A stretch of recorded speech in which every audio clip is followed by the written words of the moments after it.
Hyderabad real estate కు అతిపెద్ద గండంగా మారిందని ఆరోపణలు ఎదుర్కొంటున్న హైడ్రాకు పోలీస్ స్టేషన్ పవర్స్ కూడా ఇచ్చారు. బుద్ధ భవన్ లో హైడ్రా పోలీస్ స్టేషన్ ను రెడీ చేస్తున్నారు. కొంతమంది సిబ్బందిని కూడా కేటాయించారు.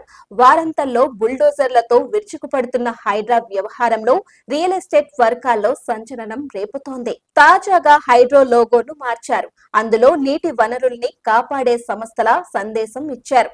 చెరువుల ఆక్రమణలను తొలగించేందుకు ఈ సంస్థ ఉందన్నట్లుగా సందేశం ఇస్తున్నారు. హైడ్రా ఏర్పాటు కాకముందు జరిగిన అక్రమ నిర్మాణాలతో సంబంధం లేదని, ఆ తరువాత వాటిని మాత్రమే పరిగణలోకి తీసుకుంటామని చెబుతున్నారు. కానీ వసంత ప్రాజెక్ట్స్ లో మాత్రం గతంలో చేసిన నిర్మాణాలను కూల్చివేశారు. ఈ వ్యవహారంపై ఆ సంస్థ యజమానికి వసంత కృష్ణ ప్రసాద్ కోర్టులో కేసు వేశారు. హైడ్రా కూల్చివేతలు చేపట్టిన ప్రతి అంశంలోనూ వివాదాలు ఉన్నాయి. కోర్టు కేసులు ఉన్నాయి. అయినా పట్టించుకోకుండా కూల్చివేతలు చేపడుతూనే ఉన్నారు. ప్రభుత్వ భూమి అని నిర్ణయం చేసుకుని రాత్రికి రాత్రి కూలగొడుతున్నారు. దాన్ని స్వాధీనం చేసుకోవడానికి ఓ పద్ధతి ఉంటుందని హైడ్రా భావించకపోవడం రియల్ ఎస్టేట్ వర్గాలు రిస్క్ ఎందుకని కార్యకలాపాలు తగ్గించుకుంటున్నాయి. పోలీస్ స్టేషన్ ఏర్పాటు తరువాత పరిస్థితులు ఎలా మారుతున్నాయన్న ఆందోళన కూడా రియల్ ఎస్టేట్ వర్గాల్లో ఉంది.